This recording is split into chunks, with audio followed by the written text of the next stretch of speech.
wanderers of the night, to Episode 3 of the Operation Luna Sleepcast, your celestial sanctuary for a peaceful journey into the realm of dreams.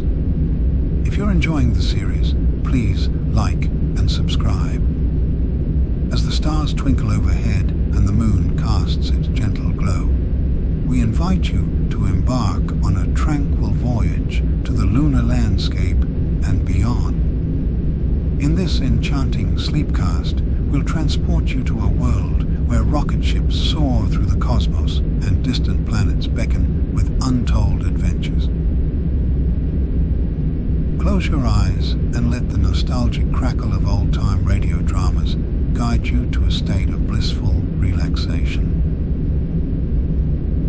Let the hypnotic rhythm of vintage sci-fi radio dramas lull you into a state of deep relaxation, where dreams of cosmic conquests and interstellar voyages await. Whether you're a seasoned sci-fi enthusiast or simply seeking a tranquil escape from the chaos of the day, Operation Luna offers something truly special for all who dare to listen. We join the crew of the Luna, having regained consciousness after being chased from the dark side of the moon by UFOs seemingly nowhere near Earth. But alas, dear listening, there's a planet that's coming into view. So, dim the lights, settle into your favorite cozy spot, and prepare to embark on a timeless journey through the stars.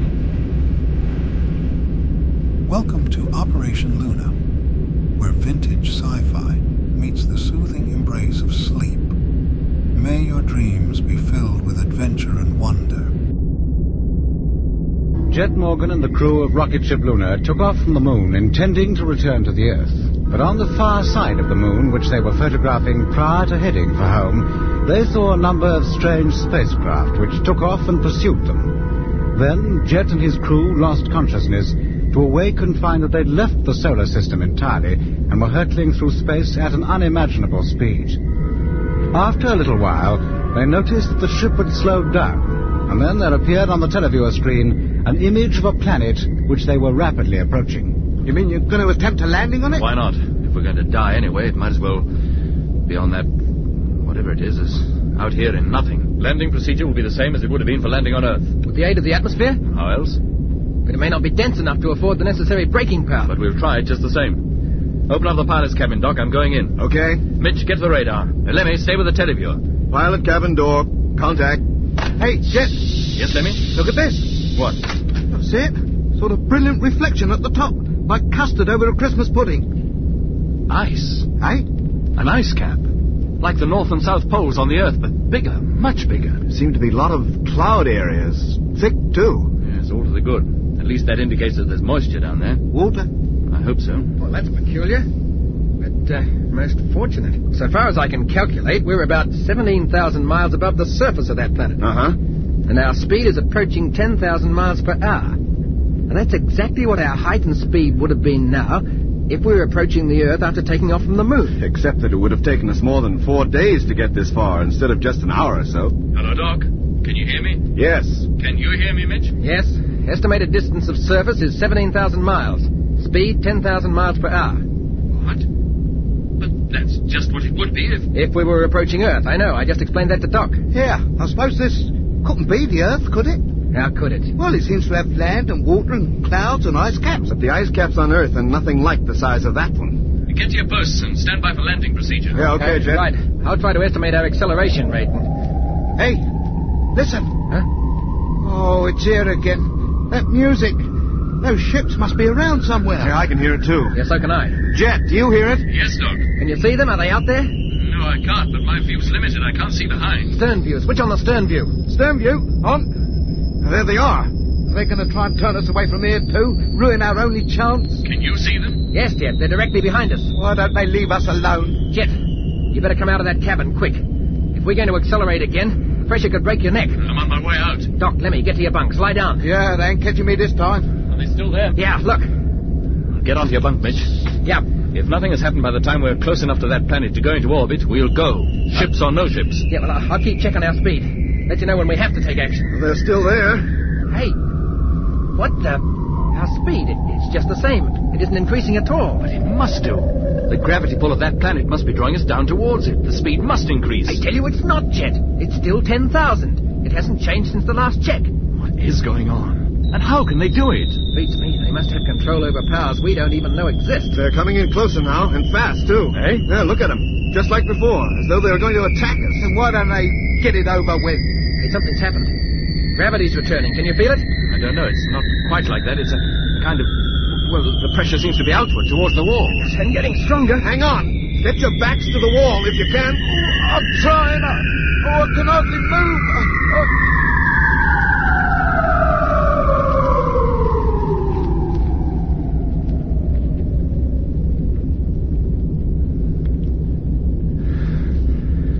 Everybody all right? Anybody black out? Not me. No. Not me. Hey, they've gone. There's no sign of them. What? Look for yourself, Jet. I can't... Yeah, wait a minute. What's that? At the bottom of the screen. It's a light. Some kind of light. Look, it's rising higher.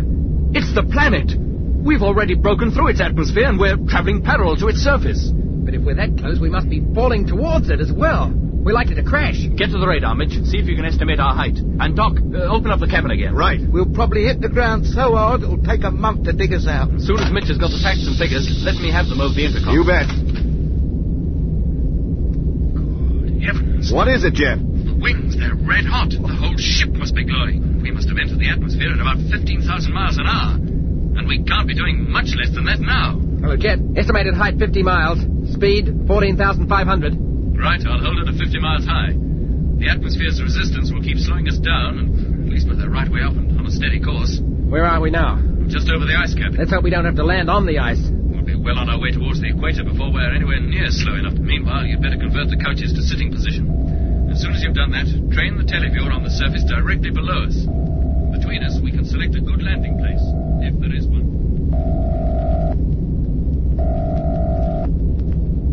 Estimated height 15 miles. Speed 750. Check. Well, we seem to have left the ice behind, passing over water now. Can you see any land, Jet? No, I can't. Well, there is plenty. And there's plenty of sea, too. Hey! I can see land now, I think. Slightly to port. I'm going to turn, head towards it. What's it look like? Flat or what? I can't tell from here, but you'll soon be able to see for yourselves.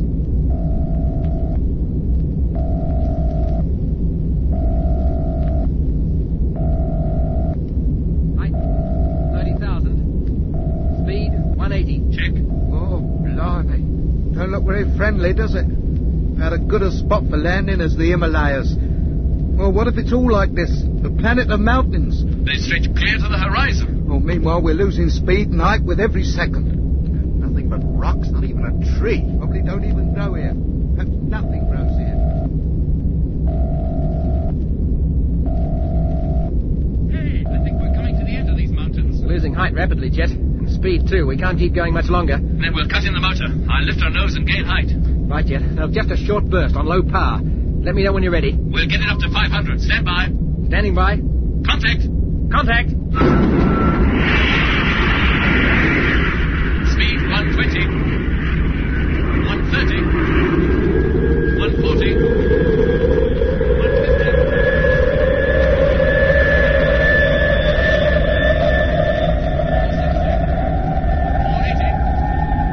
490. 500. Cut.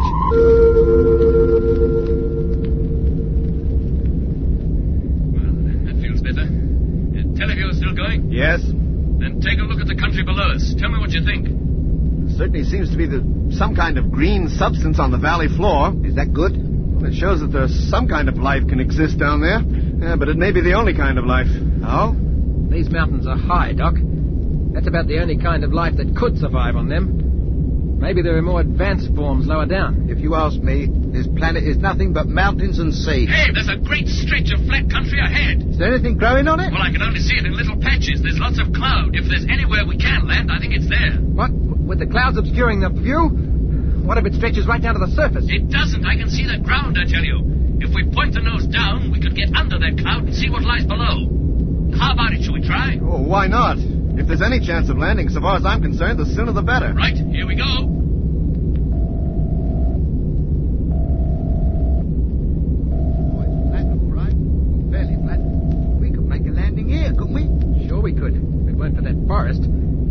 on treetops.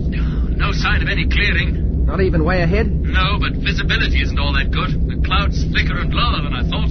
Can you keep under it without hitting the deck? I think so, for some miles anyway. Then keep going. We might spot something. Mitch, check the height and speed, will you? Yeah, height 2,000 feet, speed 90. It's no good. Nothing but trees. We'll have to rise again. Get above this cloud. Find somewhere else. There's a gap. As if a great area of the forest has been cleared and cultivated. What? And there's a river in front of us, running at right angles to our line of flight. Can you see a place to land? It's raining, absolutely teeming down. Oh, blimey. Can you see a place to land? There are plenty of places, but we're going too fast at the moment. I'll have to circle and keep circling until we've slowed down. We'll be careful. Don't put us down in the river, please. Turning.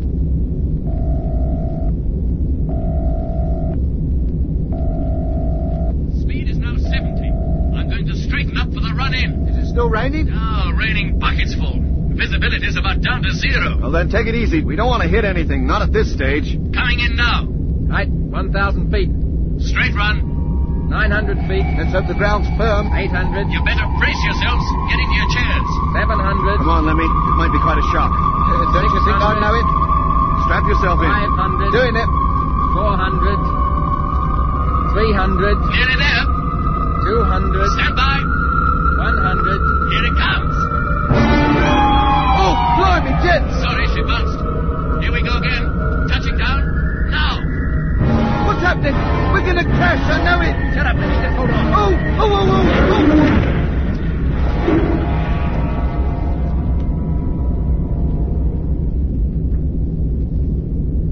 We're down. And all in one piece. We're here. Yes, Lemmy. Heaven knows where we are, but we're here.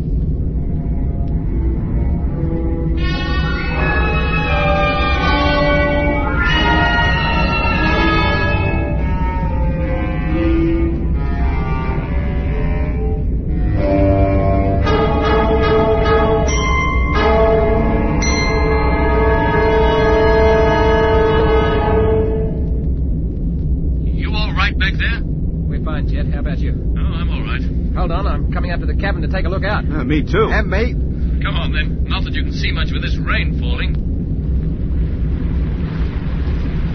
Blimey. I'll say it's raining. Do you suppose it's always like this here? Rains all the time? Well, it just goes to prove that life on other planets must be fundamentally much the same as on Earth.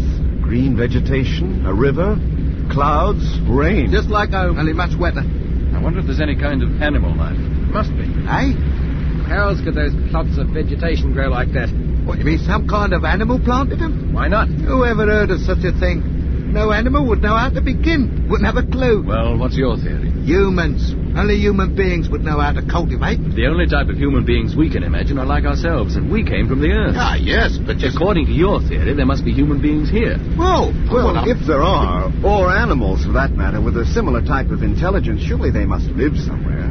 Where are their houses? Their cities even? There's no sign of them. Then what's the answer? Well, maybe their homes are miles from here, and they travel by boat along the river. Do you think that stuff down there is good to eat? Huh? Well, our food isn't going to last forever, Jet. And drink. Can we drink that water? Or will it poison us? Can we breathe the air? Is it air?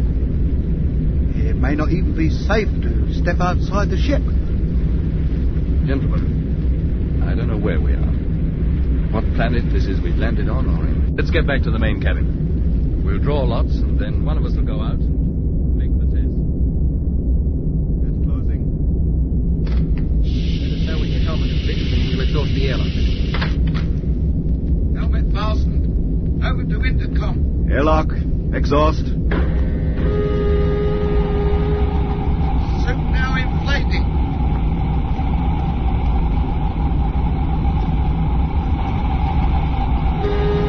Air pressure 0. All right, Doc. Open the door. Let's get out there. Look, Lemmy, wait a minute. Why not let me go out? No fear. I won the draw, didn't I? Open her up. I'm going out. Take it easy. Just ease the door enough to break the vacuum. Let that air, or whatever it is out there, come in as slowly as possible. Right. Main door, stand by. How's that, Lemmy? Not Don't know yet. It's filling up. You all right, Lemmy? Yes, Jet. How do you feel, mate? Lonely. Pressure nearing maximum. Yeah, the suit, it's gone all flabby. Oh, it will. As the air, or whatever it is, comes in from outside, it'll equalize the pressure. Oh, well, it'll be a lot easier to move anyway. Maximum pressure. She must be full now. Then open the door properly. Let's get out and get this over with. Main door. Contact.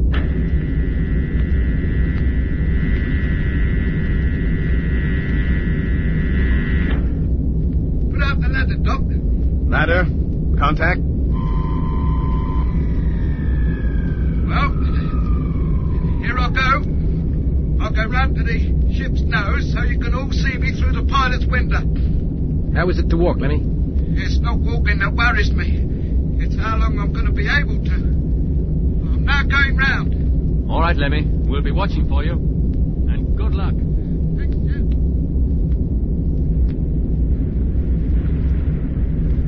There he is. He's coming into view. Talk to him, Jack. Hello, Lemmy. We can see you. You all right? I'll tell you in just a few minutes. I know one thing. What? I should have brought an umbrella. I'm going to get my hair wet when I take the helmet off. Never mind that. Remember what we told you. Loosen your helmet first. If you feel no ill effects, lift it slightly. Take a shallow breath, and if that's okay, take a bigger one. And if it isn't? Then fasten up your helmet, increase your oxygen supply, and breathe deeply. Right. Now, here I go.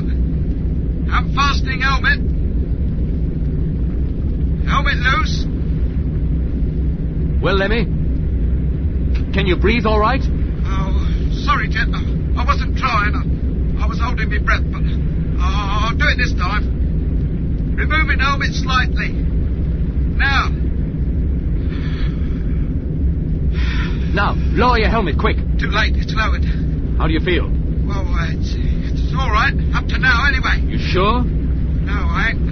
It's air. It must be air. The effects might be delayed. Look, I'll have another go now. Take a deeper breath this time. Removing helmet.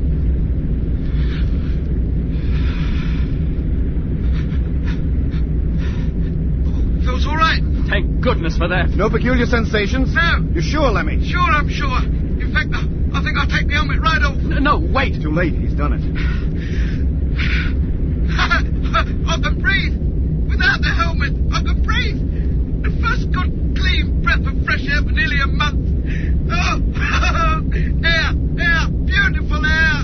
Christ, what's come over him? He's dancing. The oxygen content must be too high. It's making him too lively. Or else it's poisonous. Lemmy, put your helmet on, do you hear? He's taking his suit off now. Lemmy, what on earth are you doing? I'm going to take a shower. A shower? In the rain. Don't you realise it? It's nearly a month since any of us have had any kind of a bath. But isn't it cold out there, Lemmy? I wouldn't know. To me, it feels like a warm spring day on Earth. And now I'm here, I'm going to make the best of it. Here, why don't you come in? The water's lovely. Oh, why don't we, Jeff? In fact, the idea appeals to me very much. Yeah, let's get out there. We're probably going to be here the rest of our lives. We might as well get used to it. All right, open the hatch, Doc, and let's get out there. Do we take the suits? Suits? What do we need suits for? There's life on this planet. Life very much as we know it. So let's go out and say hello to it just as we are. It is now nearly a week since we landed on this planet, and Lemmy left the ship and found the atmosphere breathable. Since then, we have discovered many other things. That the water is drinkable, the temperature is mild, and the rain unceasing. The cultivated area along the riverbanks contains a variety of crops. So far as we can tell, principally a kind of wheat or barley. But whatever it is, it's in the early stages of its growth, which leads us to believe we've arrived during the late spring or early summer. Who or what it is that has cultivated the soil, we have no idea, for with the exception of flights of birds across the dark, cloudy sky, we've seen no living creature since we arrived here. The rations we brought with us from Earth have now almost gone, and Jet, Mitch, and Lemmy, armed with homemade nets and fish hooks, have gone down to the river, hoping to catch some edible fish. Perhaps there is further food to be had in the forest, but until we can be sure what kind of animals live there, we daren't risk entering it. Not all bad. Would have been better with some potatoes and peas, but it is we needn't starve. Well, not while the weather remains as mild as this. What, do you think it's going to change then? Who knows? This might be just the warm season. season. If it is, what's the cold season like? How severe and how long? We've got to explore a wider area, find out much more about this place. Yeah, what happens if we meet up with whoever planted those fields outside? I hate to think. I'd feel a lot easier if we had at least one gun between us. Look, can't we make some spears or bows and arrows? At least they'd be better than nothing. Have you ever used a spear, Doc? Or a bow and arrow? Well, no, I haven't. I wouldn't know how to begin. Oh, it's marvellous, isn't it? Here we are in a rocket ship, the wonder of our age, stranded on some unknown planet in the depths of the universe. And when it comes to making a couple of simple weapons to enable us to keep alive, not one of us knows how. Hey, weren't you ever a Boy Scout, Lemmy? Nah, Jewish lads brigade me. Didn't teach us nothing about bows and arrows. Well, I think it's a problem we're going to be able to solve. We've got good tools. We could use odd bits of the ship to manufacture a few knives, arrowheads, or spearheads. We'll soon learn how to use them. We'll have to. Yeah, meanwhile, we can live on fish. At least it's a change from airtight sandwich packs. It's getting dark, Jet. Maybe we better close the hatch. Yeah. I'll do it. That's another thing. What is? We're using what power we have left to keep the lights going at night. What do we do when the juice gives out? There are a great many problems we'll have to solve before long. A great many. And one of them is some kind of shelter outside. What for? For cooking, that's what. Having the fire under the ship is all very well, but I keep getting soaked just the same. Well, maybe the rain won't last much longer. I don't see why not. Hasn't stopped since we got there. It's time for me to go into the pilot's cabin and take the watch. Who follows me? I do, Jet. Well, I'll give you a yell in a couple of hours. Oh, thanks. I think I'll turn in. Don't suppose I'll sleep, but there's nothing else to do. How about you, Mitch? Yeah, sure, might as well. Me too. At least until I have to turn out again. Mitch, wake up. I was just dozing off. What's wrong? Is there a red princess knocking at the door? The rain, it's stopped. Oh, blimey, didn't wake us up just to tell us that, did you? The sky's clear, and I can see the stars. Well, what did you expect? But the constellations, Well, what about them? well, they're the same as we could see from Earth. They can't be. They are, I tell you. Come and take a look for yourselves. You bet we will. Well? Yes, you're right. I can recognize them. Lyra, Cygnus, the dolphin. There, see? Just the same. In fact, we might as well be on Earth. Not quite the same. How do you mean? Well, look at Vega. Well, I've been watching it for more than an hour, and she hasn't moved from that position. Well, hardly, but the other stars have. Moved quite a distance. They're circling round her. So? But isn't it Polaris, the pole star, that stands still? Yes, it should be. And when we left Earth, Polaris marked the celestial pole. now, wait a minute. I don't understand. I do. At least, I think I do. What does it mean? Just this. Vega has been the pole star before, and will be again. Every 26,000 years or so, it occupies the place we normally see occupied by Polaris. But apart from Vega, the constellations are the same as seen from Earth. Yes, and don't you see, only from the Earth, or maybe from some other part of the solar system, would they assume the shapes they do. It means that we must be somewhere within the solar system. Well, that's a comfort. And that's not all. We know that within the solar system there's only one planet with air, trees, water, rain, and clouds. And the Earth. This can only be the Earth. It is the Earth. What? Oh, blimey. And I went through all that performance, testing the air. But if that's true, Jet, how do you account for the constellations being out of position? Why is Vega now the pole star? There's only one possible explanation. We must have traveled here through time. We've landed on the Earth, all right, but at a different time from when we left it. How different? Heaven knows. But my guess is at least 13,000 years. Which way? Forward or back? I don't know, Libby. I don't know.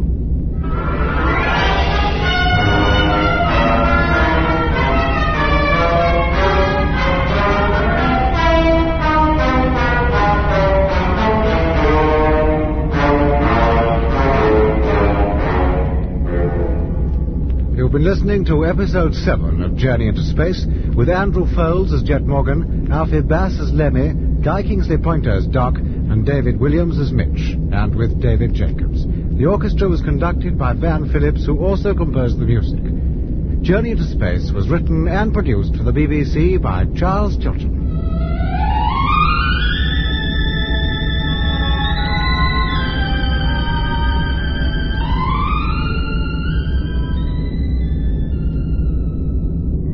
Jet Morgan and his crew took off from the moon, but instead of returning to Earth as they'd intended, found themselves traveling at an unimaginable speed into the depths of the universe.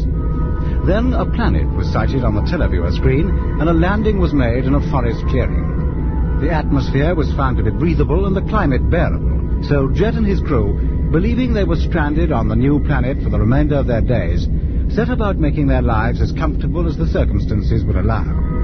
Then, one night, while the rest of the crew slept and Jet kept watch, the sky, which till then had been clouded over, cleared suddenly, and for the first time since landing, Jet caught a glimpse of the stars. Before long, he made a startling discovery. It means that we must be somewhere within the solar system. Well, that's a comfort. And that's not all. We know that within the solar system there's only one planet with air, trees, water, rain, and clouds. The Earth. This can only be the Earth. It is the Earth. What? Oh, blimey. And I went through all that performance, testing the air. We must have travelled here through time. We've landed on the Earth, all right, but at a different time from when we left it. How different? Heaven knows. But my guess is at least 13,000 years. Which way? Forward or back? I don't know, Lemmy. I don't know. Haven't you any idea? Lemmy, the stars are constantly shifting, and the pole of the heavens is continually moving. We hardly notice any difference in a lifetime because the movement is so slow. But over 1,000 years, the change is quite considerable. Yeah? 5,000 years ago, from 1965, that is, the pole star was Thuban in Draco, as it was when the Egyptians built their pyramids. Well, 5,000 years on, the pole star will be a star in the constellation Cepheus. Well, how many thousand years from 1965 before it would be Vega? I've already told you, about 13,000. Wow, that's it then. We've landed back here on Earth either 13,000 years before or after we left it. Well, not necessarily. Eh? It takes 26,000 years for the star that marks the pole to make its complete circuit. 26,000 years between the time it is the pole star and the time it returns to that position. I don't see what you're driving at. How do we know how many times Vega has been the pole star since we left Earth? Blimey, you mean we might have to add 26,000 years to the 13,000 we already got? Depends on how many times the cycle has been completed. But if this is the Earth, it should have a moon revolving round it. Yes, of course. Then where is it? Probably it hasn't risen yet. Or else it's already said. Maybe. Perhaps there isn't one. Yeah, maybe we've gone so far back in time, we've arrived here before the moon existed. If this is the Earth, it's 1,000,000 to 1 that the moon is still circling round it. We haven't seen it because of the cloud, but we haven't seen the sun either for the same reason. It may yet rise before dawn. If it doesn't, then we're bound to see it one evening soon, just after sunset. If the sky remains clear and we don't see it within a week or so, then we'll know there is no moon and that this is almost certainly not the Earth. How many hours to go till daylight? 4. Well, if you three like to go back to sleep, I'll keep lookout. I still have nearly an hour of my watch left. Not me. I'm not going back to sleep. If that moon's going to rise, I want to see it. Yeah, me too. And me.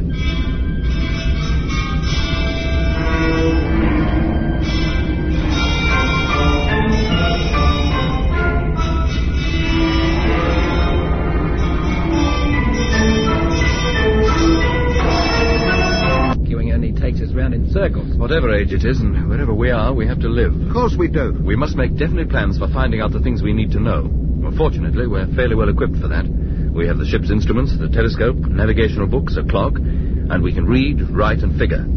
First thing in the morning, we'll hold a council and work something out. Agreed? Yeah, agreed. Okay, Then, Jack. Mitch, continue the watch, will you? The rest of us will get some sleep. We have now been on this planet, which can only be the Earth, for 2 weeks. By now, we've gotten used to the idea. Our life is a peculiar mixture of the primitive and the scientific. Mitch spends most of his time observing the heavens. He hopes before long to at least deduce our position. Hey, Jet. Yes, Mitch? I've arrived at something. Only I can't believe we can be where my calculations say we are. Where, Mitch? In the Mediterranean, right smack in the middle of it. You quite sure, Mitch? Well, it doesn't follow that what was or will be water in 1965 is water now. Well, was the Mediterranean ever known to be dry land? Oh, yes, I mean, well, parts of it anyway. How long ago? 50,000 years, maybe less, 30 or even 25,000. Oh. Well, however you add it up for me, the answer's always near enough the same. And that would line up with the ice, too. The 4th ice age was receding then. What kind of animals were there? Many of the animals that we knew in our age were in existence then, and some, like the mammoth and the saber-toothed tiger, were rapidly dying out. Were there any men? Like us, I mean? Well, it's been estimated that men, not very different from us, have inhabited some parts of the Earth for something like 200,000 years. Or could they have planted those crops? I doubt it very much. Man didn't become an agricultural animal until the dawn of history. Then who did plant them? And where are they? And when they do turn up, what will they do to us? That's something we'll only find out when it happens. Hey, listen. That noise again. Yeah. It must be those ships. They must be about somewhere. Let's get to the pilots, Captain, quick. Yes, See if we can see them. Yeah. There they are, look. Miles up. Caught in the sunlight. Where? I can't see them. Where? There, look. In a circular formation. I'm going to the telescope. See if I can get a closer view. You'll have to hurry. Be gone any minute. I got them now. Some of them. They're hovering above us. Yes, but these are bell-shaped. The others were more like donuts. They must be observing us. Well, let them take a good look, and then maybe they'll do something about us. Oh, what? How should I know? But they've never been short of ideas before, have they? There, I know. They're waiting for us. They're inviting us to join them. What on earth do you mean? Well, when we took off from the moon, they followed. They knocked us right out of 1965 into heaven knows where, didn't they? Well, now maybe they're sorry. Realise they've put us down in quite the wrong place, and they're now willing to take us back again. But how can they? Why, by the same methods they got us here, I suppose. We take off, and they surround us. And bash, we're back where we started, on our way home from the moon, back in 1965. Yeah, there might be something in that, too. What are we waiting for? Come on, let's get the ship ready. It's not as easy as that. Why not? She can take off, can't she? She might, but I wouldn't like to risk it. Eh? Every day the undercarriage of this ship sinks a little further into the ground. If we tried to take off under these conditions, we'd just tip up on our nose, that's all. Well, couldn't we dig the wheels out, make some kind of runway for her? Just the four of us? Well, it can't hurt to try. Anything's better than staying here for the rest of our lives, with all the people and friends we ever knew, not even born yet. Look, Lemmy, if we got this ship off the ground, what then? Well, we go into free orbit and wait for them other ships to do something about us. Now look, Lemmy, this ship isn't big enough to take off and reach free orbit. Not from the Earth, she's not. She needs a booster stage full of fuel, and we haven't got one. And no hope of ever getting one. Oh. Yeah, but with the power them ships have got, perhaps we don't even need to go that high. Maybe all we need to do is take off. They'll do the rest. Nah, it's not worth the risk. Well, let's at least take a vote on it. We took a vote on landing here. You don't want to? None of you? Oh, you can't want to stay here for the rest of your lives with mammoths and things trapped in all over your backyard. Look, Lemmy.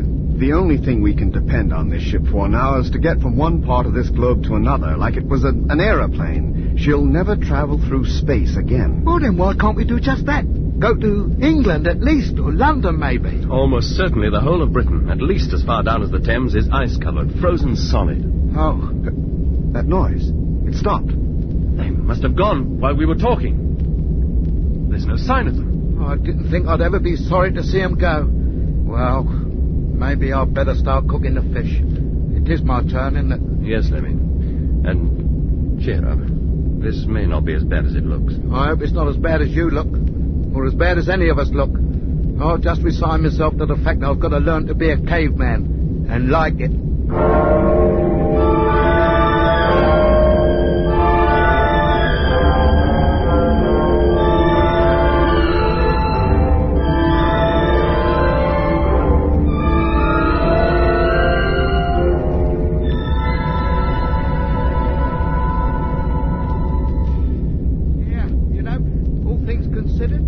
I don't think this need be such a bad life. You think so, Lenny? Well, it could be one long holiday. We're not responsible to anybody but ourselves. We might even start off an entirely new kind of civilization. We might.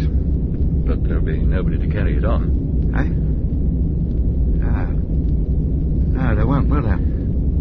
Let's get some sleep, shall we? It's your turn for first watch, isn't it, Mitch? Yep. Lemmy follows me. Doc, Yeah? about what Jet just said. Well? If I hung this over my bunk, would it matter? What is it? It's a photograph of Becky. Well, why should it matter? Do you know, Doc, I never did tell her where I was going, but she soon found out once we landed. My picture was in all the papers. Me, Lemmy Barnett, one of the first men on the moon. Yeah, now look at the mess we're in. There's her picture, and as far as I know, she ain't even born yet. No. Then how can I have her picture, then? Doc, do you think that she is alive? I mean, at the same time as we are. You know, everything going on at once, like the pages in a book. I don't quite see what you mean. Well, suppose you've got a book and you're just sitting down to read it. Yeah. And you begin in chapter 1 and start ploughing your way through, don't you? Uh-huh. Well, you can't reach chapter 7 until you've read the first 6 chapters. But that doesn't mean chapter 7 doesn't exist. You just haven't reached it yet. Sure. Well, couldn't time be like that? The normal thing is to start at the beginning and go on. But I suppose it is possible to skip a few pages or even turn back a few. Yes, I see what you mean. Well, maybe that's what's happened to us. Somebody's taken us right out of the page where we belong and planted us on an earlier one. But the other pages are still there. Like Henry VIII is marrying his 6th wife on the proper page. And Becky is there. And so are we, taking off for the moon, or just preparing to. It all depends on what page you are and what part of it you happen to have reached. Then we must be careful if we ever get back to our correct page, as you call it, that we don't run into ourselves. Yeah. Aye? I think we'd better get some sleep, Lemmy. We've got enough problems without worrying about the true nature of time. Yes, Tom. Wait, listen. What's that? If you say it's mice, Lemmy, I'll sock you one. This is no time for joking. Is the main door open, Lemmy? Yes, Jack. Then close it, quick. Main door, contact.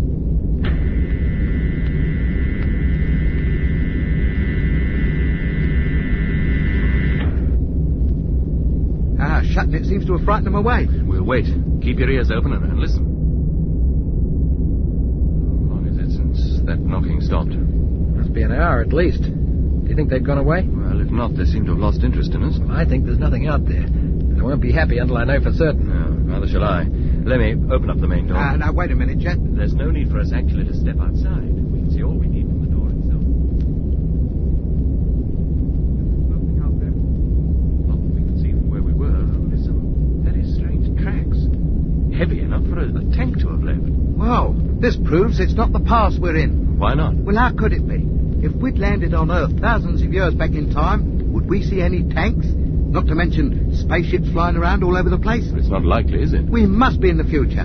That tank was probably driven by one of our descendants. I must say the future has been in my mind all along. Those crops out there, healthy and flourishing with no one to attend them. The ships appearing. And now this. If we were in the past, these things couldn't be. Why not? Our ship's here, isn't it? Oh, yes, but that's... Oh, now I'm getting all confused. Look, if you're absolutely sure there's nothing out there, let's go to bed. We'll have plenty of time to chew over all this in the morning. Yeah, it's a good idea. Who's watching them? I was to follow Lemmy. Yeah, how about the door? Don't we close it again? I don't think there's any need, Lemmy. The hatch will be sufficient. We must conserve the power.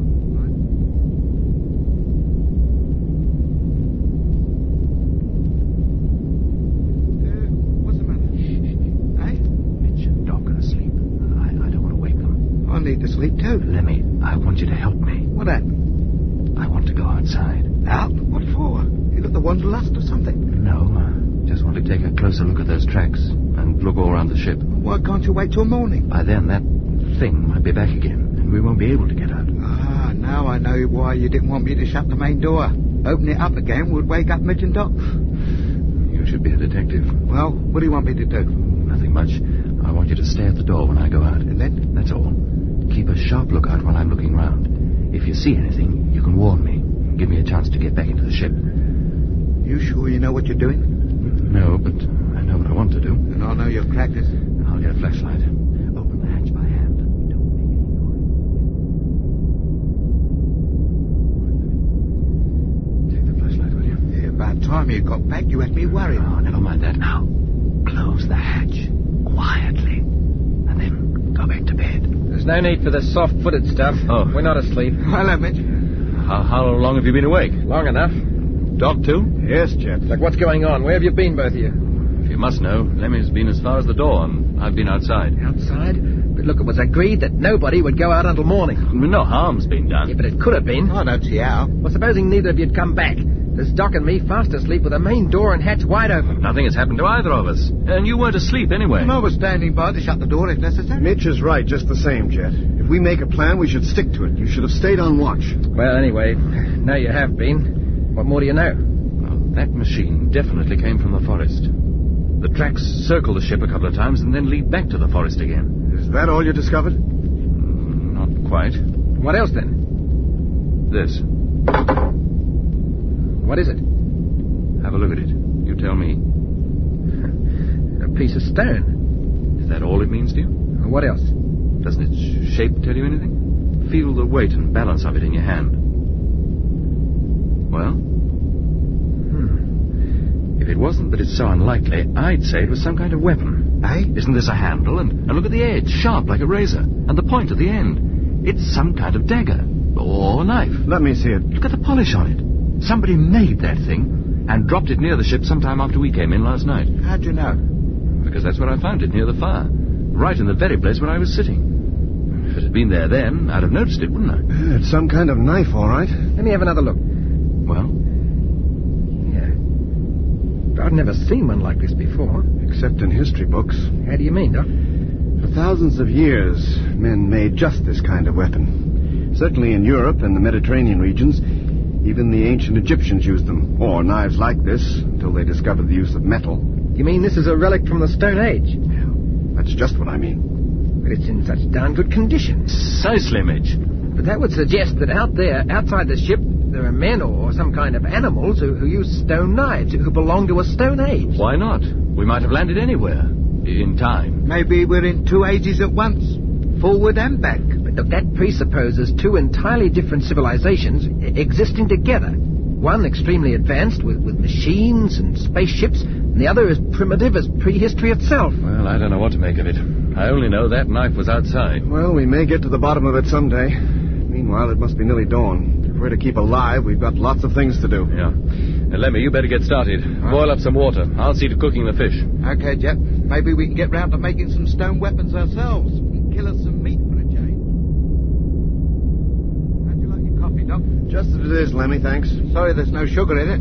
That's okay. And I'm sorry there's no milk. Don't let it worry you. And I'm even sorrier there's no coffee in it.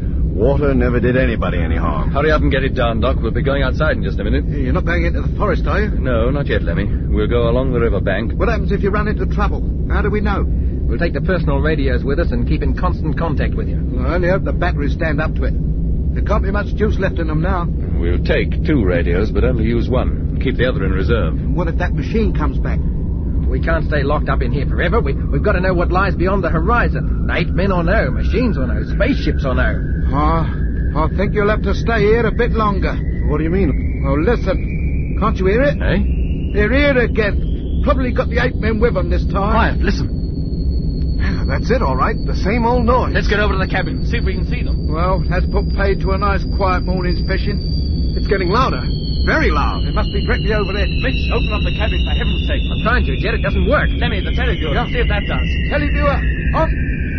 Yes, it's working. But there's no picture. It's gone haywire. Give it a chance to warm up. It's truth, they must be right outside.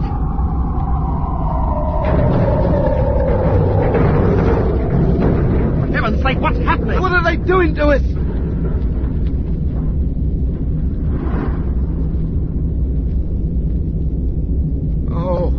Oh, that's better. I thought the old ship was going to shake herself to pieces. Televiewer still seems to be working. But that noise has stopped. It's clearing. And the picture's getting sharper. Is there anything out there? Can you see anything, Doc? No. No, I can't. Rotate the camera. Go on, Lemmy. Yes, Jet, always supposing she will.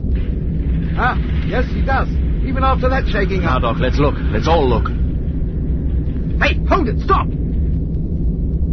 What is it, Mitch? There. Another of those donut-shaped ships we saw on the moon.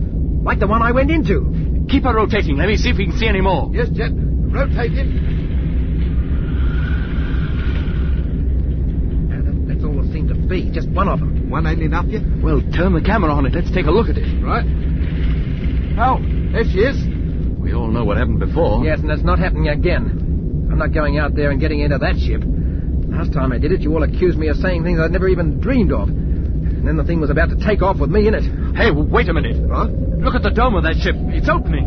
Just as it did before. What in heaven's name are they up to now? Now that ladder's coming out. Yeah, just like it is an invitation for us to go in there. If it is, we're not accepting. Maybe this time. You heard anything at all? Who knows what'll happen this time? At least it's worth a try. Yes. Here you are, Jet. Here's the helmets. Do we put them on now? Yes, put them on and turn them on, all of you. And then listen, see if you hear anything. Hey, Jet. I can hear something. Yes.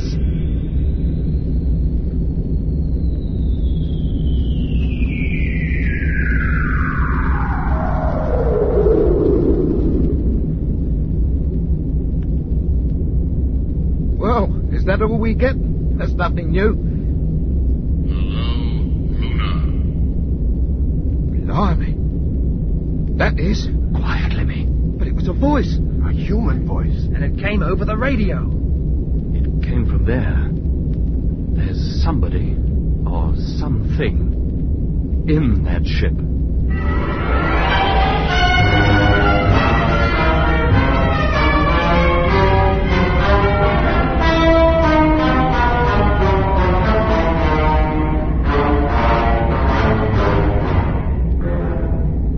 You've been listening to Episode 8 of Journey into Space with Andrew Foulds as Jet Morgan, Alfie Bass as Lemmy, Guy Kingsley Pointer as Doc, and David Williams as Mitch. Also taking part was David Jacobs. The orchestra was conducted by Van Phillips, who also composed the music. Journey into Space was written and produced for the BBC by Charles Chilton.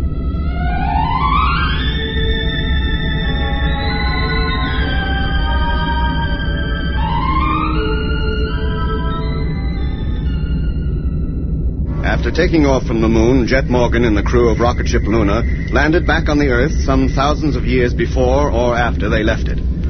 All efforts to determine at what period of time they'd landed were useless, for besides sighting other spaceships, which hovered overhead as though observing them, and seeing a strange machine which came out of the forest one night and returned before dawn, Jet had found a stone knife near their campfire. The evidence seemed to suggest that they had landed at a period of time when there existed on Earth not only a super civilization, but also a very primitive one. And then, early one morning, the strange music which had been heard so often before was heard again. Jet turned on the televiewer to find that outside the ship another spaceship had landed, identical with the one that Mitch had seen and entered on the moon. Jet decided to try and contact it by radio. Here, Jet. Here's the helmets. Do we put them on now? Yes, put them on and turn them on, all of you. And then listen, see if you hear anything. Yeah, mine's on. Yes, so's mine. Jet, I can hear something. Yes. And it's getting louder.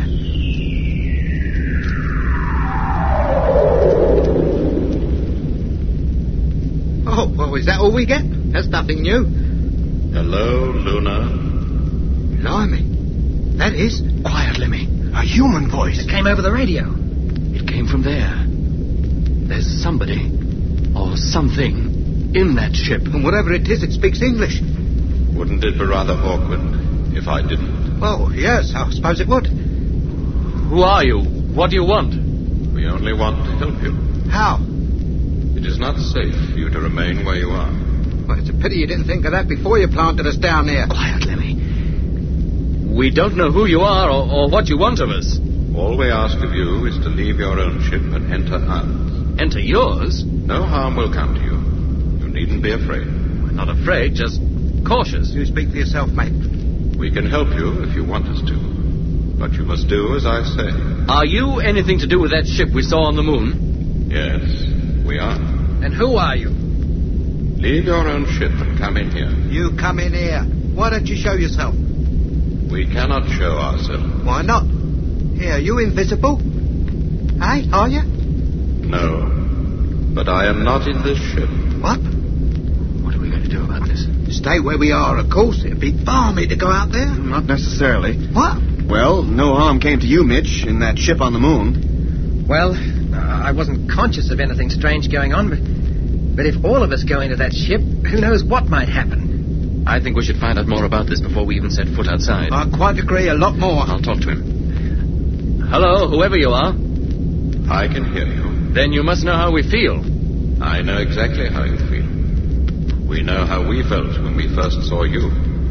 But we have no intention of harming you. Can you prove that? Have we harmed you up to now? Oh, no. Apart from knocking us right out of our own time into heaven knows where, you haven't harmed us at all. We'd like to ask you a few questions. Then go ahead. Well, in the first place, have you anything to do with our being here now? Possibly. That's a great help. And how about that perishing music we keep hearing? Is that anything to do with you? Music? Yes, music. What is music? You don't know what music is? No? Wow. Music, it's a kind of noise. It goes up and down. And when you hear it, well, it makes you feel good. Except your music, that makes you feel dreadful. A noise, you say? Yes, a peculiar kind of noise. Like this. Yes, that's it. That's it, exactly. That noise has been dogging us ever since we left Earth. And whenever we hear it, something always happens to us. What is it? What did you do? All I did was turn on the power. The power that drives your ship? The power that drives everything. But what kind of power is it? What other power is there? Look, how do you generate it? What do you mean? Where do you get this power from? It exists everywhere. It covers the whole universe. All you have to do is use it. Like the heat from the sun. It's there. Already. For anybody to use. Good grief, if only I had that secret. If only man had that secret. What couldn't he do? Man. What is man? What? Aren't you a man? I don't think so. Aren't you like us? Don't you look like us? No. We are very unlike you. Well, what are you like? You'll find out. If you come into this ship. Oh, no, not yet. We need to know a few things more first. Go ahead. It was you on the moon, wasn't it? Well, one of our ships. Weren't you in it? No. Then where were you? Exactly where I am now. You mean those ships on the moon were some kind of reconnaissance craft? You might call them that. And did you send them specially to look for us? No, we didn't. We were very surprised to find you there. Not half so surprised as we were to find you. Then where are you from? From the other side of the universe. That's what Mitch told us, remember? Leave your own ship and come into ours. Look, will you give us a few minutes to talk this thing over? Certainly. Can we call you back? There is really no need. I can't go away. Then you don't mind if we switch off our radios? We have to conserve power. When you call, I will answer. Switch off your sets, all of you. That's mine. Well, what do you make of that? We must go out there, do as he says. Now, wait a minute, Mitch. But why?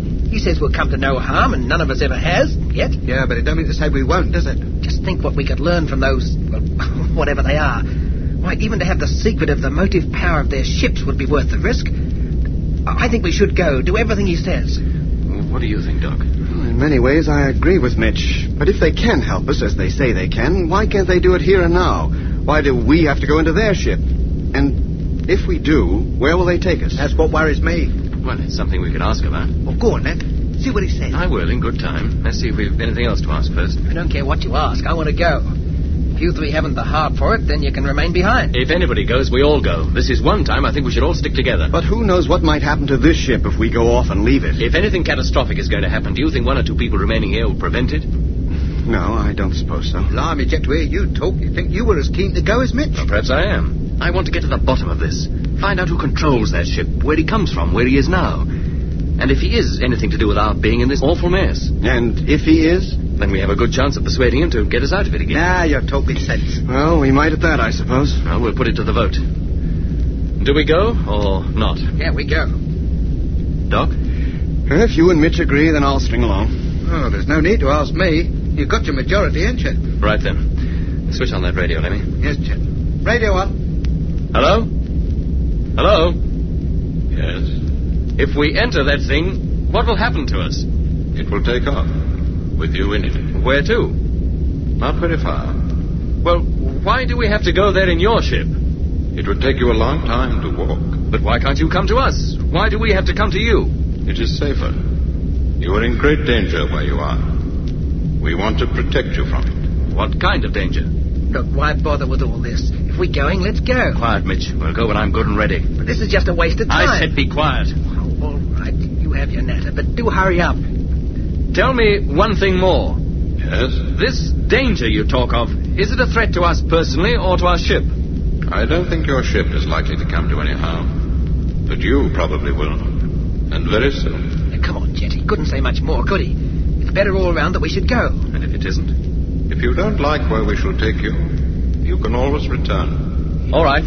Give us a few minutes to get ready and we'll come. And bring your radios with you. What for? So that we can talk to each other. They are our only means of communication at the moment. Very well. We'll bring them. I'll call you again when we're outside.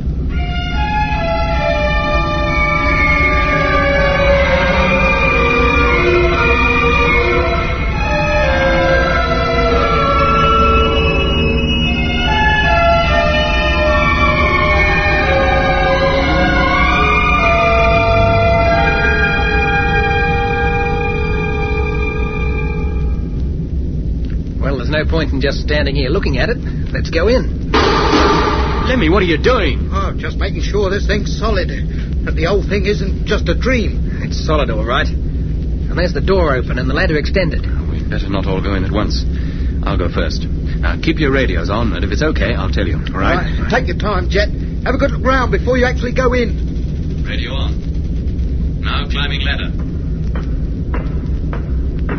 You can hear every sound. It's like the whole ship. It's a great transmitter. Hello, can you hear me? Yes, Jet. What can you see? Nothing. Nothing? Well, no more than Mitch did.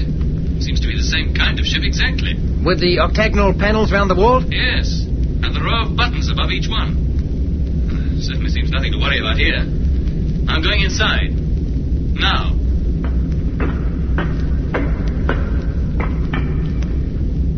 Well, I'm in. Inside the cabin or whatever it is. And you don't feel peculiar or anything? No, quite normal. I think you might as well come up, all of you. Okay, here we come. Well, what do you think? Nothing here that tells us anything. What can all those panels mean? Why are they all different colors? What are all them buttons? What happens if we press them? No, don't touch a thing. Now, leave this to me. Hello? Yes. Well, we're all inside. Now what do we do? Just stay where you are. And don't be afraid. Right. We're waiting. Oh, blimey. What's happening? It's the dome. It's closing. We're being shut in. Here, let me get out of here. No, wait, don't, Clemmy. Hey? Well, whether we like it or not, the door's shut. We couldn't get out now, even if we wanted to. Well, what next? Well, why don't you call up the Wizard of Oz and ask him? He said we were going to take off. Sounds like we are, too. Let me stand back. Hey? The floor, near you, it's opening up. Oh, blimey. Get back to the wall, all of you, flat against the wall. Oh, it's a good thing you warned me, Mitch. I might have fallen into that thing. Did any of you notice any crack in the floor to show there was a panel just there? Not me, Jet. Well, if they all fit as well as that one, we're not likely to. Yeah, for all we know, the floor is full of sliding panels, all circular like that one. Well, if it is, none of them seems to be opening. Here, do you think, whatever he is, he's down there? He said he wasn't in this ship, didn't he? Yeah, maybe he ain't, but a couple of his mates might be. Why do you stand there? Why don't you go down? Into that hole?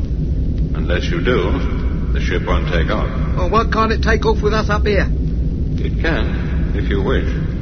But you'll find it most uncomfortable. Oh, Do you prefer to stay where you are? I prefer to get out altogether. That can be arranged. If you really want to. Yes, I'll do. And the quicker the better. Does that go for all of you? No, wait a minute. Yes? Would you let us out again, if we asked you? Of course. We don't wish you to do anything against your will. You entered this ship quite voluntarily. You can leave it again whenever you like. Then we'll stay. Yeah, now, wait. I said we'll stay. Yes, Jim. What do you want us to do now? Go down into the lower cabin, and the hatch will close. And then? The ship will take off and bring you here. Where you are? Yes. All right, gentlemen. I'll lead the way. Yeah, but it's so dark down there. Hey, look. The light came on. And there's a ladder leading down. Well, go on, Jet. I don't think there's anything to be scared of. Not in here, anyway. You want to bet? All right. Here I go. After you, Mitch. It's okay, Doc. Hey, Lemmy, come on. Yeah, I'm coming. This ain't the thing I want to rush into. Go on, Lemmy. Nothing will harm you. Oh, let me now, is it? Well, I'm going, ain't I? Then why do you hesitate? Your friends are already down. Come on, Lemmy, what are you doing? I'm coming. Go on, then. Here. How do you know what I'm doing? Can you see me? Of course. But how? You say you're not even here. How do you look around your ship without going outside? Well, through the Oh, all right. You win. Jet, here I come. Well, come on then. What's this, the bargain basement? Here. That panel's closing again. He said it would. Wow, this is really something, isn't it? Where does the light come from? Oh, where does it? There are no lamps of any kind that I can see. It's like the walls are glowing, a sort of super diffused lighting. It's those octagonal panels again. It seems to come from there. And what's this? Some kind of control table, I'd say. What else can it be? You think that all those buttons in the upper cabin would be controls too, then? Why not? I'd say they were more of a decoration. Look, the way this ship's designed, I doubt if there's a single thing in it that doesn't serve a practical purpose. This is a control panel of some kind, I'd swear it. But why have a control panel in a ship that's remote-controlled? Maybe it isn't all the time. Our own ship was remote-controlled for the takeoff from Earth, but we've handled it ourselves ever since. But if this ship is ever manually operated, wouldn't there be seats or something for the crew to sit on? Yeah, you would have thought so. This cabin's virtually empty. No provision for the comfort of a crew anywhere. All seats and such like could be folded back into the walls and released only when needed. Maybe the buttons on this panel operate some of those very things. No, Mitch, don't touch them. You don't think I'm crazy, do you? Yeah, now, if this is a remote-controlled ship, Well, would them others be crew carriers? which others? Well, the ones that came and gave us the once-over yesterday, the bell-shaped ones. Well, they might at that, Lemmy. They were certainly different from this, and much bigger, too. Hey, what's this? What? This thing. A sphere, about a foot in diameter. What's it made of? Some kind of glass or highly polished plastic or something. I wonder what's inside it. And what it's for? Funny place for it to be, too. Right in the center of the cabin. Why a sphere? Well, I don't think that's very surprising, really. How do you mean? Well, the whole ship seems to be built to a spherical or circular pattern. The thing itself is round, like a donut. The roof is a dome. The hatch is circular. And but for the flat floor, this cabin is spherical. And even the control panel, if it is a control panel, it is disc-shaped. Everything is curved. How about those octagonal panels in the walls, Jet? Yeah, they intrigue me more than anything. I bet the whole secret of how this ship works and the power it uses lies behind there. The whole ship is certainly of a most unusual design. So simple. I'll bet it works in the same way, if we only knew how. Well, why don't we try to find out? We've got the chance. Let's take a good look round, examine everything in sight, see if we can find the slightest clue as to how this thing might function. Yeah, right. Good idea.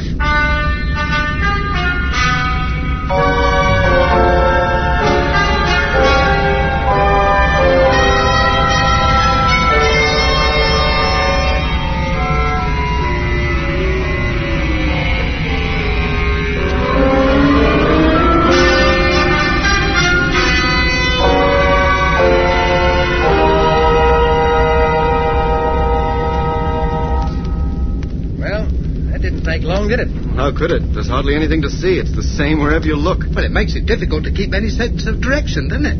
One walk round this cabin and you don't know whether you're coming or going. Yeah, like when you wake suddenly in the night and look for the window, only to find it in the wrong wall. Yeah, except that here there aren't any windows. Well, there aren't any in our ship either. But at least we got an air conditioner. Well, there must be something of the sort here. And where is it? Well, there must be some kind of air supply, Lemmy, else how could we breathe? That's what's worrying me.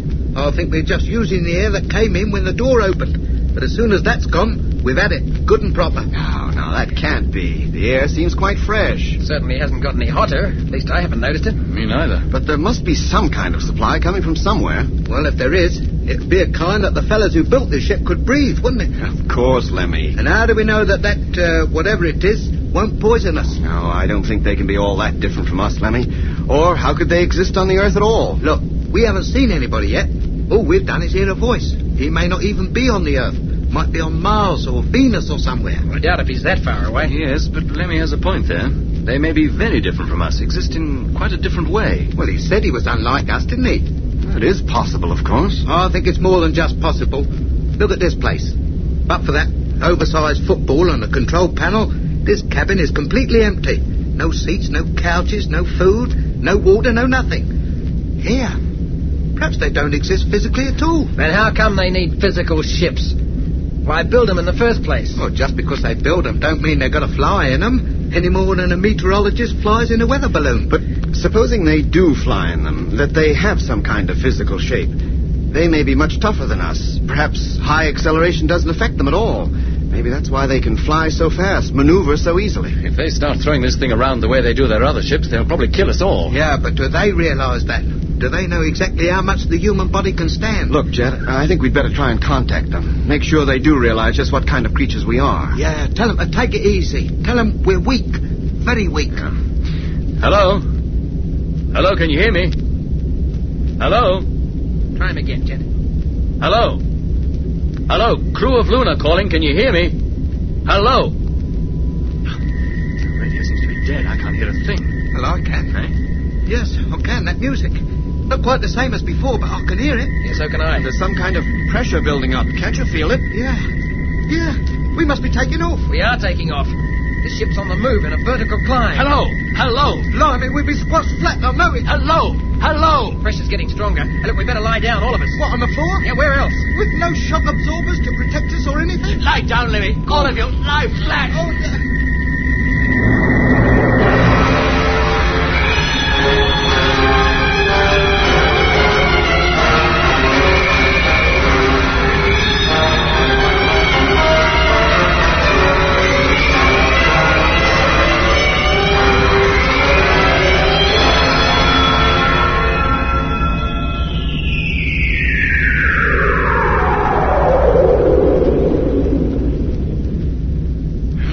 Pressure seems to be less now. Yes, we must have stopped climbing. yeah, but we haven't stopped moving. We've just straightened out, that's all. And I feel fine. Oh, we panicked over nothing. Well, do we get up now or just lie here? And get up, all of you. If only we could see where we were going. Oh, it's uncanny. Hurtling through the air like this and we don't even know which way up we are. I'll call him again. Hello? Hello, can you hear me? Hello? No go? Not a peep. You better all listen. Maybe my battery's given out or something. Well, in that case, there's no point in you calling him, because he won't be hearing you anyway. Look, I'll try. Maybe I'll have better luck. Hello? Hello? Come in, please. Hello? Hello? Not a sound. How about you, Lemmy? No, my set's as dead as a door now. Yeah, so's mine. It can't just be the batteries then, can it? They wouldn't all run down at the same time. Oh, something's put him out of action. Must be because we're in this cabin. Why? Well, they were working all right before we came down here, weren't they? Yeah, but I don't think that can be the reason. Why not? Well, this has happened to us before. On the moon and out in space. The electrical equipment, the radio especially, is packed in time and again. And always when we've heard that music. Here. Didn't that Mr. Mystery say that music happens when he turns on the power that drives his ship? Yes, of course. Whatever force that is, it must set up a powerful magnetic field. One strong enough to neutralize all the equipment in our ship. The radio in particular. You mean that whenever the radio cut, it was because one of those ships was around, flying near us? Well, it's as likely an explanation as any. And the more ships there are, and the closer they come, the stronger the effect. Yes, that would account for the fact that nothing worked before taking off from the moon. Ships like this must have been all around us. What else could it have been? I bet the minute that music stops, the radios will work again. I don't know about that, but something's happening here. Eh? This darn fishbowl, it's beginning to glow. And what's the... Hey, there's something appearing on it. Yeah, it's a model. A model? What do you mean? It's like those things you see in glass cases in the Geological Museum. A relief map. Yeah, that's it. A relief map such as I've never seen before, with every tiny detail. But what's it a map of? Country not unlike that we just left. There's the river, and the cultivated fields along its banks, and the forest, at least a part of it. Here, do I look all right? Why shouldn't you? I don't look dizzy or anything. Not in the sense you mean. Why? Well, if it wasn't that I know it's impossible, I'd say that map, or model, or whatever it is moving. What? Eh? Yes, it is. At first I thought it must be my imagination. Look, you see that clump of trees? Huh? Well, they weren't there a moment ago. Well, where did they come from? And where'd they go to? The trees on this side are disappearing. Yes. It's like they're going right through the glass, but nothing comes out. Good heavens, I know what that is. A three-dimensional televiewer. Eh? That's not a map at all. It's a reproduction of the country we're flying over. But- That's why it's moving. But it looks so solid, It Jet. gives that illusion, certainly. But if we broke open the case, I doubt very much if there'd be anything to touch. Wow. What would the TV boys back home give for this? Yeah, but why have it in a glass bowl? Why not on a screen? Does it matter? This method is probably the best there is for a three-dimensional televiewer. Maybe this is how all three-dimensional receivers should be made. Maybe every telecinema should be constructed this way. What, you mean have the audience sit round the screen instead of in front of it? Why not? Could you have anything better than this? It's as though there were an observing hatch in the floor. It's so real. Well, I don't know what kind of people they are that built this ship, but they're way ahead of our time, streets ahead. Blimey, you're right, too. You couldn't be right. What do you mean? Well, look, see? Just coming into view. Streets, a city or town or something, down there by the river. Oh, yeah. Is that where the voice is? Is that where we're going? How high do you think we are, Jet? Always supposing that this picture is a true representation of what lies below us. Well, I don't know how much this gadget reduces things, but I'd say about 5 miles. It must be a fairly big town. There's still a lot of it coming into the picture. And the houses seem to be built on a spherical principle, too. Yeah, there must be Eskimos. Either that or they're not houses at all. What else could they be? Spaceships, just like those bell-shaped ones that flew over us. Could be. It's not easy to tell from this height. We're almost directly overhead now. Looks as though we're going to pass them by. Perhaps we're not stopping here at all. Hey, look, down there, see? To one side of the town or whatever it is. More spheres, but much smaller. Yeah, from up here they look just like toadstools. They must be the ships. That must be a landing or a parking field. Oh, the larger spheres must be houses. Or larger ships. Could be at that. Or whatever they are, it doesn't look as though we're going to land there. We're leaving them behind rapidly. Well, then where are we going? How should I know? I'm not the guide on this trip, Lemmy. We might keep going for days, weeks maybe. What do we do for food and drink? Oh, if we'd had any sense, we'd have brought some with us. How were we to know we'd need it? That voice, whatever he was, he said he wasn't taking us very far. And in any case, he was taking us away from a danger of some kind. If that's true, is it likely that he'd keep us penned up in here long enough for us to starve to death? Well, there's nothing we can do about it now. We can't even call him up, not with the radios out of action. Then what do we do? Wait and hope. At least with this televiewer contraption, we've got something to look at. We can see the kind of country we're traveling over. That's better than traveling in the dark.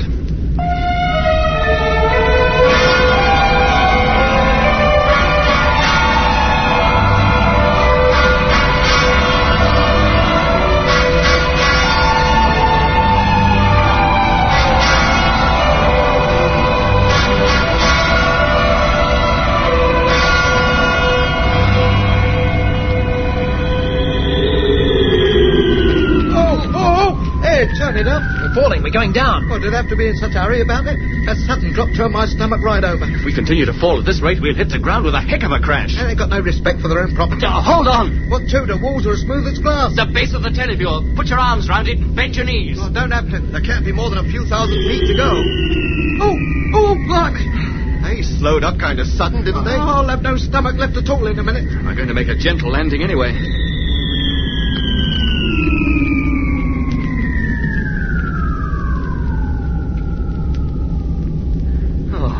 Made it. We're down. This must be where we change. Change is right. But for what?